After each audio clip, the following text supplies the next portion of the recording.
Welcome back to great tools दोस्तों। So ये है हमारी SPD special police Dekaranger का सेकंड पार्ट। तो जिन्होंने फर्स्ट पार्ट नहीं देखा वो लोग उसे देख जरूर लेना, वरना ये वीडियो शायद तुम्हारी समझ के बाहर चली जाए, क्योंकि स्टोरी बहुत ही ज़्यादा एक्स्ट्राऑर्डिनरी है। ओके, तो बिना किसी स्पॉइलर के स्टार्ट करते आगे की स्टोरी।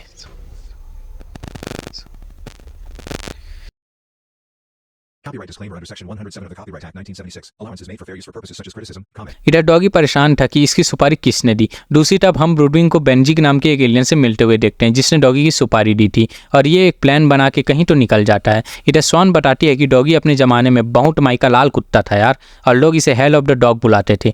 और इधर एक रोबोट सिटी में कुछ स्पाइक्स गड़ा रहा होता है। डेका रेंजर्स उसे रोकने जाते हैं बट ये भाग जाता है, और इधर ये रोबोट स्वान को पकड़ लेता है जिसे मर्फी बचाता है। बट तभी वहाँ बेंजी आ जाता है और इसे शूट कर देता है। और बेस में डॉगी बताता है कि उसने 6 स्पाइक्स एक के बाद एक गड़ाए हैं, और उसने ये पैटर्न पहले भी देखा है जिसमें बीच में एक और स्पाइक गड़ाने से उस पूरी जगह में भूकंप आने लगेगा। तभी मर्फी वहाँ पहुँच जाता है और उसकी हालत बिगड़ी हुई थी। साथ ही उसके पास में एक प्रोजेक्टर था जिसमें बेंजी को देख क्रूगर बताता है कि इसने उसे पहले ख़त्म कर दिया था, बट ये दोबारा दूसरे शरीर में वापस आ गया है और इसने स्वान को किडनैप किया है। साथ ही वो डॉगी को उसे बचाने के लिए बुलाता है, जिसके बाद ये सभी रेंजर्स को चमका के उस आखिरी स्पाइक को जमीन में लगाने से पहले ही रोकने बोलता है, और खुद चश्मा पहन के इससे लड़ने के लिए आ जाता है। और कुछ बातचीत करने के बाद में ये अपना मॉर्फर निकालता है और हेल ऑफ डॉग में ट्रांसफॉर्म हो जाता है, मीन्स हमारा शैडो रेंजर उसके बाद तो 100 रोबोट्स की सेना से अकेले ही लड़के उनको खत्म कर देता है और स्वान को भी बचा लेता है, जिसके बाद में ये इसको भी निपटा देता है। इधर रेंजर्स भी उस रोबोट को खत्म करके स्पाइक्स को खत्म कर देते हैं, जिसके बाद सभी वापस बेस में आ जाते हैं।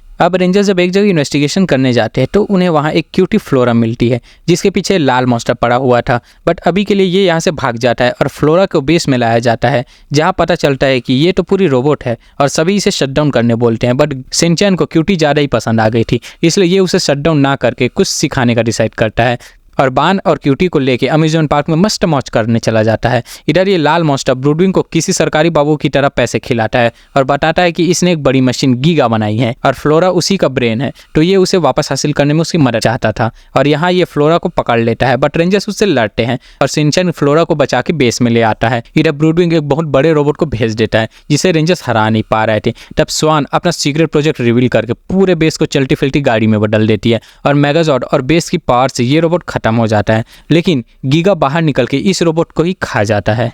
जिसके बाद फ्लोरा कुछ सोच के बेस से भाग जाती है और इसके पास आ जाती है। इधर सिंचन अपना दिमाग लगा के उसे ढूंढ लेता है और यहाँ पर आके बोलता है कि फ्लोरा गीगा का ब्रेन है, तो वो जाके उसे डिस्ट्रॉय करना चाहती है, बट उससे ये भी ख़त्म हो जाएगी, इसलिए उसे ये सब करने की ज़रूरत नहीं है। और फ्लोरा भी एक्सेप्ट करती है कि वो सबको बचाने के लिए ऐसा कर रही थी। तब रेंजर्स इसे ख़त्म करके फ्लोरा को बचा लेते हैं, बट अब ये गीगा अपने ब्रेन के बिना आउट ऑफ कंट्रोल हो जाता है और तबाही मचाने लगता है, और रेंजर्स के मेगाजॉर्ड भी इसके सामने नहीं टिक पाते। तब स्वान पूरे बेस का ट्रांसफॉर्मेशन शुरू करती है और पूरे बेस को ही एक मेगाजॉर्ड में बदल देती है, जिसमें सभी रेंजर्स भी आ जाते हैं और फिर इस गीगा को ख़त्म कर देते हैं। देन फ्लोरा को इंसानों के बीच में नॉर्मल लाइफ जीने के लिए छोड़ दिया जाता है। नेक्स्ट एपिसोड में डेका रेंजर्स किसी गांजा बेचने वाले को पकड़ने आए थे, बट वो इनके हाथ से निकल गया, लेकिन हमारी क्यूटी जैस्मिन उसका पीछा करके एक्शन सीन दिखा के उससे वो गांजा ले लेती है। और स्वान बताती है कि ये एक ऐसा गांजा है जिसे खाने में मिला के देने पर इंसान बस खाता ही रहता है। और तीनों लड़कों को एक चाइनीज रेस्टोरेंट में इस हक्का नूडल के पास इन्वेस्टिगेशन के लिए भेज दिया जाता है, बट ये हक्का नूडल चाइनीज भूत निकलता है जो उसी ड्रग को मिला के इन तीनों को खाना खिलाता रहता है। देन इन्हें बेहोश करके इनका पास्ता बनाने वाला होता है। तब दोनों क्यूटी अपने दोस्तों तक पहुंच के उन्हें बचाती है और सभी रेंजर्स मिलकर इस हक्का नूडल्स का गेम बजा देते हैं। अब जैस्मिन मस्त छुट्टी लेके घूम रही होती है, तभी उसे ये क्यूटी मिलती है जिसका ऑरा उसे कुछ भयानक लगता है और ये यहाँ से अचानक गायब हो जाती है। देन जैस्मिन उसे ढूंढते हुए उस जगह पहुँचती है जहाँ ये सबकी आत्माओं को खा रही होती है, और तब ये इससे लड़ती है, बट ये जिसका नाम सुकुबस होता है उसे आसानी से हरा देती है। और जैस्मिन को वो अपनी यादें दिखाती है जिसमें उसने कई प्लैनेट्स तबाह किए थे, और वो ये भी जान जाती है कि जैस्मिन एक एस्पर एलियन है और जैस्मिन का होम प्लैनेट भी इसी ने तबाह किया था। ये उसे अपने साथ शामिल होने बोलती है और उसे सोचने के लिए कुछ टाइम देके यहाँ से निकल जाती है। दूसरी तरफ ये मोटा मॉन्स्टर 4 रेंजर्स की हालत बिगाड़ के एक हाई जंप मार के यहाँ से भाग जाता है। क्रूगर बताता है कि ये दोनों भाई बहन हैं और इनका एक और बड़ा भाई है जो कि इनसे भी ज़्यादा पावरफुल है, जिसका नाम ब्लिट्स है। और ये तीनों भाई बहन अलग अलग प्लैनेट्स में जाके जो मन चाहे वो करते हैं और बोर हो जाने पर उस पूरे प्लैनेट को ही उड़ा देते हैं। वाह क्या मेंटोस जिंदगी यार। जिसके बाद ये अपने बड़े भाई को मैसेज भेज रहे होते हैं कि यहाँ पे हमारे रेंजर्स आ जाते हैं और इस मोटे को क्रूगर संभालता है। लेकिन ये रेंजर्स के मेगाजॉर्ड की हालत बिगाड़ देती है और जैस्मिन उसके साथ काम करने को मान जाती है, जिससे कि ये मेगाजॉर्ड को छोड़ देती है। लेकिन एंड टाइम पे जैस्मिन उसे धोखा दे देती है और क्रूगर इस मोटे की चमड़ी में स्क्रैच के ऊपर स्क्रैच मार देता है। तब बाकी रेंजर्स मिलकर सुकुबस को ढेर कर देते हैं, पर तभी ये वो मैसेज भेज देता है और रेंजर्स के फाइनल अटैक करते ही इनका बड़ा भाई ब्लिट्स आ जाता है, जो इस फाइनल और सबसे ताकतवर अटैक को आसानी से रोक के इन पे अटैक कर देता है और इनको हरा के अभी के लिए तीनों यहाँ से निकल जाते हैं और अपने अगले प्लान के लिए हमारे सरकारी बाबू ब्रूडविंग से कुछ सामान खरीदते हैं। यहाँ बेस में क्रूगर का सीनियर फोटोजा सेजिन बताता है कि वो इन सिबलिंग से लड़ने के लिए एक काइजुकू को भेज रहा है। अब काइजुकू वो स्पेशल ट्रेंड पुलिस ऑफिसर्स होते हैं जो कि ऐसे ही बहुत ही खतरनाक क्रिमिनल्स को पकड़ने के लिए ट्रेन किए जाते हैं और ये एसपीडी के एक स्पेशल स्क्वाड में होते हैं जिन्हें अलग अलग प्लेनेट में अकेले भेजा जाता है। जिसके बाद ये मोटा मॉन्स्टर फिर से आ जाता है और रेंजर्स के उसके बॉडी में वार करने पर वो बड़ा हो जाता है। तब क्रूगर पूरा बेस लेके वहाँ पहुँच जाता है, बट ये फिर भी कमज़ोर पड़ते हैं। तभी पीछे से एंट्री होती है काइजुकू की और ये अपनी मस्त बाइक को मेगाजॉर्ड बना के उसे ख़त्म कर देता है और अपने भाई के मरने से ये दोनों गुस्से से बाहर आ जाते हैं। बट काइजुकू रेंजर्स को इस मामले से दूर रहने बोलता है और हमारा काइजुकी हमारा ओमेगा रेंजर ही होता है और वो अकेले ही इनसे लड़ने चला जाता है और मानना पड़ेगा कि बंदे ने अकेले भी इन दोनों की हालत बिगाड़ दी थी। जिसके बाद ये डीमॉर्फ होता है और एसपीडी में तो ना सही बट डेका रेंजर्स में हमें हमारे 6th रेंजर का चेहरा दिखाया जाता है जिसका नाम ऑराटेकन होता है, जिसे हम टेत्सु कहेंगे। बट बान और टेत्सु का झगड़ा हो जाता है क्योंकि टेत्सु तो अकेला ही लड़ना चाहता था यार और वो सीधे बोल देता है कि तुम सब यहाँ से दूर रहना। जिसके बाद टेत्सु स्वान से पूछता है कि रेंजर्स इतने इमोशनल क्यों हैं। तब वो बताती है कि इनके अंदर प्यार है, प्यार तुम्हारे अंदर भी था जिसे किसी न किसी ने तो तोड़ा ही है कभी ना कभी। इसके बाद ब्लिट्स और उसकी बहन फिर से अटैक कर देते हैं जिससे लड़ने टेत्सु अकेला जाता है और उन्हें अच्छी टक्कर भी दे देता है। लेकिन इसका थंडर अटैक इतना ज़्यादा पावरफुल था कि टेत्सु की भी हालत बिगड़ जाती है और ब्लिट्स अपनी बहन को भी टेत्सु को ख़त्म करने के चक्कर में मार डालता है। तब बाकी रेंजर्स वहाँ आ जाते हैं और इसके थंडर अटैक को अपनी पावर से फेल कर देते हैं। तब टेत्सु के मन में इनके लिए थोड़ी रिस्पेक्ट आ जाती है क्योंकि जिस अटैक को वो ख़त्म नहीं कर पाया उसे रेंजर्स ने अपनी पावर से ही मिटा दिया और सभी मिलकर ब्लिट्स को ख़त्म कर देते हैं। बट इसकी बहन बच गई थी जो इसे अपनी सारी एब्जॉर्ब की हुई सोल्स की पावर्स दे देती है जिससे ये जिंदा हो जाता है और एक मॉन्स्टर में बदल जाता है। लेकिन ब्लिट्स की बहन अब खुद खत्म हो चुकी थी। अब ये अपने मेगाजॉर्ड में जाता है और रेंजर्स से मुकाबला करता है तो रेंजर्स और टेत्सु एक साथ मिलकर उसका पीछा करके उसे खत्म कर देते हैं। अब टेत्सु का काम पूरा हो चुका था बट वो अर्थ के लोगों के बारे में और भी ज़्यादा सीखने के लिए यहीं रह जाता है। तभी एक एलियन यहाँ हल्ला मचा रहा होता है और टेत्सु को पकड़ लेता है जिसके पास एक बॉम्ब था। तो यूमिको उससे नेगोशिएशन करने जाती है और ये यूमिको को देख के उसके प्यार में पड़ जाता है। यार साला कैसा ठरकी एलियन है। तभी उसे बताता है कि उसके बेटे को स्पेस पुलिस ने पकड़ लिया तो यूमिको पूरे स्पेस पुलिस को उसे खोजने में निकाल देती है और इस बॉम्ब की वजह से क्रूगर उस एरिया को खाली करा देता है। दूसरी तरफ ब्रूडविंग किसी को कॉल करके बताता है कि एरिया खाली हो चुका है। तब सेन अपना दिमाग लगाता है और कुछ सोचने के बाद इन्फॉर्मेशन इकट्ठा करता है।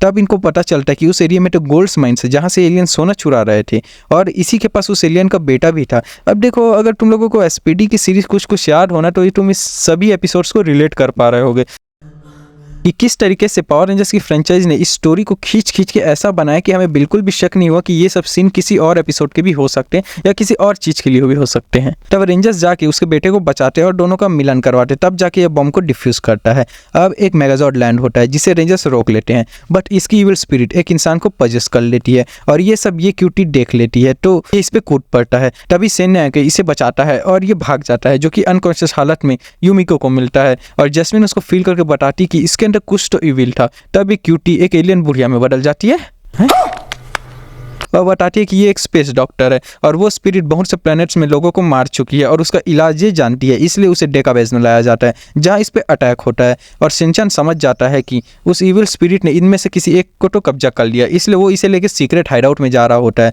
बट इनके अटैक से ये घायल हो जाता है और इसका इलाज ये बुढ़िया करती है और एक हर्ब की तलाश में यहाँ से निकल जाती है। तब शिनचैन अपना दिमाग लगा के पता करता है कि बान के अंदर ही वो स्पिरिट है और ये उस बुढ़िया को मारने का ट्राई करता है बट शिनचैन उस हर्ब की खुशबू से उसे बान के अंदर से बाहर निकाल देता है। तब ये अपने मेगाजॉर्ड में वापस चला जाता है जिसे रेंजर्स इजीली हरा देते हैं। देन ये क्यूटी एलियन बुढ़िया स्पेस में वापस चली जाती है। अब भाई ये आगे का एपिसोड ना कुछ ज़्यादा ही इंटरेस्टिंग है, तो इसे देखना जरूर। इन दोनों को एक इलीगल ड्रग बिकने की जगह पता चलती है, वो भी इस मॉन्स्टर से, जो कि एक इलीगल फाइटिंग क्लब होता है और उसका ओनर सिर्फ चैंपियन से ही मिलता था। इससे टेत्सु फाइट करने का फैसला करता है, लेकिन वहाँ का ओनर भी एलियन था जो डेटाबेस स्कैन करके जान जाता है कि ये स्पेस पुलिस है, इसलिए उसे ये निकाल देता है। बट हमारा होजी, जिसकी आइडेंटिटी अभी तक रिवील नहीं हुई थी, इससे लड़ने जाता है, लेकिन ये बहुत मार खा के हॉस्पिटल पहुंच जाता है यार। और इतनी मार खाने के बाद भी ये जीतो और मेहनत करके वापस आता है और इसके साथी भी भेष बदल के यहाँ पे पहुंच जाते हैं। साथ ही टेत्सु तो पूरा माल बन के आ गया था, जिसके ऊपर सभी एलियंस अपना दिल जान फेफड़ा सब फेंकने लगते हैं। यहाँ बान बताता है कि होजी बहुत मेहनती है, जो बात उसे क्रूगर ने बताई थी। और फिर मार खाने के बाद भी किसी तरह होजी इस मॉन्स्टर की हड्डी पसली एक कर देता है, लेकिन ये ड्रग लेके फिर से एनहेंस हो जाता है और होजी की पिटाई कर देता है। बट होजी अपनी पूरी पावर लगा के उसे हरा ही देता है। तब यहाँ का ओनर इससे खुद मिलने आता है और होजी सबको बुला के उससे भिड़ जाता है, तो ये अपने मेगाजॉर्ड में भाग जाता है जो ज़्यादा ही फास्ट था।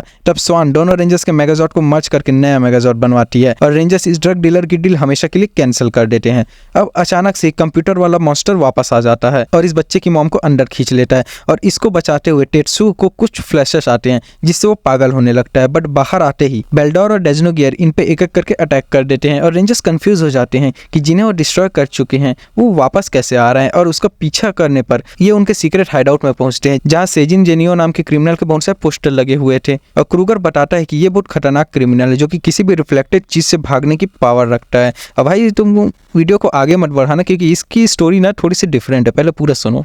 इसलिए उसे दूसरे प्लेनेट के एक सीक्रेट जेल में कैद करके रखा गया है और उसे पकड़ने वाला टेत्सु ही था। बट टेत्सु गुस्से में वहां से निकल जाता है। क्रूगर बताता है कि टेत्सु के माँ बाप को खत्म करने वाला भी यही था।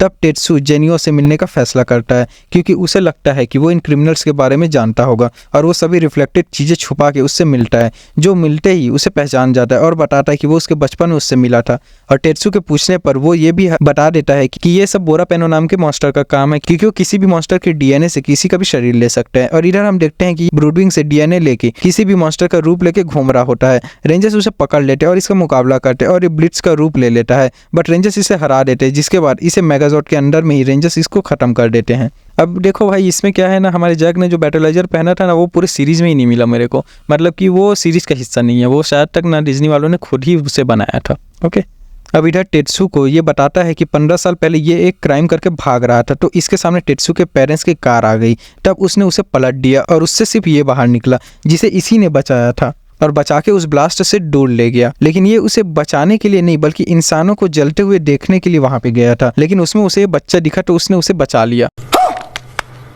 तब टेत्सु, जो उस टाइम बहुत छोटा होने का सारी बातें भूल चुका था, लेकिन अब उसे सब कुछ याद आ जाता और उसकी आंख से आंसू बह जाता है, जिसका फायदा उठा के ये यहाँ से निकल गया, बिकॉज ये किसी भी रिफ्लेक्टेड सरफेस से भाग सकता था। और ये अर्थ पे आके सभी रेंजर्स को अपने मिरर वर्ल्ड में कैद कर लेता है और ऐसे ही इसने बहुत से प्लेनेट में सभी लोगों को कैद किया था। सिर्फ बान और टेत्सु बचते हैं और तभी ये रोबोट अटैक कर देता है, जिसे बान रोकता है, बट ये भी उसे अपने मिरर में कैद कर लेता है और इसके मेगाजॉर्ड को भी। तब टेत्सु उससे लड़ता है, बट ये बार बार उसे हरा देता है और उसे मार पीट के फेंक देता है। तब टेत्सु अपने दिमाग लगा के उसके मिरर को ही तोड़ देता है, जिससे सभी आजाद हो जाते हैं और फिर टेत्सु अकेला ही इसे खत्म कर देता है। अब एक मेगाजॉर्ड में ये पागल सी लड़की आती है और जैस्मिन उसका मन पढ़ के बताती है कि इसे किसी ने एक हीरा अर्थ में लाने का काम दिया था, बट ये उसे खुद रख के भाग गई और ये यहाँ से भी भाग जाती है। तब एक तरफ से इसे ये मॉन्स्टर्स और दूसरी तरफ से डेका रेंजर्स घेर लेते हैं। तभी वहाँ एंट्री होती है एजेंट अम्ब्रेला की, जो कि बताता है कि वो एक बिजनेसमैन इंटरप्रेन्योर है जो कि गैलेक्सी तबाह करता है। वाह क्या बिजनेस है यार। और उसने ही एक मिसाइल लगाई थी जिसका लोकेशन उसी हीरे से तय होता है और वो काम इसने इनको दिया था, बट ये थोड़ा बेवकूफ था और उसे असली हीरा समझ बैठा। ये सब बता के अम्ब्रेला यहाँ से निकल जाता है और डेका रेंजर्स इस मॉन्स्टर को खत्म कर देते हैं। डैन क्रूगर उस मिसाइल को भी उड़ा देता है। अब दोस्तों देखो, पार्ट 2 मुझे यहीं पे खत्म करना पड़ेगा क्योंकि वीडियो कुछ लंबी बन रही है यार, जैसा कि तुम समझ सकते हो। अब इसका पार्ट 3 इसका लास्ट होगा इस पूरे सीजन का, जो कि बहुत ही ज़्यादा इंटरेस्टिंग होने वाला है। तो तुम लोग ना उसको देखना जरूर और मेरे को कमेंट में बताना कि तुम्हारा फेवरेट रेंजर सुपर सेंटाई में कौन है। साथ ही अगर तुम एक एडिटर हो और काम की तलाश में हो तो तुम मेरे लिए हमारे पावर रेंजर एडिट करने का या फिर सुपर सेंटाई एडिट करने का काम कर सकते हो। तुम मुझे ईमेल में अपना पोर्टफोलियो के साथ में अपनी एक्सपीरियंस है, जो भी चीज़ होगी यार, वो सब कुछ लिख के दे देना, ठीक है। मेरे को ज़्यादा किसी एक्सपीरियंस से मतलब नहीं, तुम्हारा पोर्टफोलियो अच्छा होना चाहिए कि तुम मेरे लिए काम कर सको। और एक बात और कि तुम्हें पावर रेंजर्स पसंद होना चाहिए, ओके, बिकॉज तभी तुम मेरे बोले हुई चीज़ों को उसमें ऐड कर पाओगे। तुमको सिंपल सी एडिटिंग करनी, ज़्यादा कोई फैंसी एडिटिंग करनी नहीं है। मेरा ईमेल आईडी तुमको डिस्क्रिप्शन में मिल जाएगा, उसमें मेल कर देना, मैं जल्दी तुमसे कांटेक्ट करूँगा। मिलते हैं नेक्स्ट वीडियो में।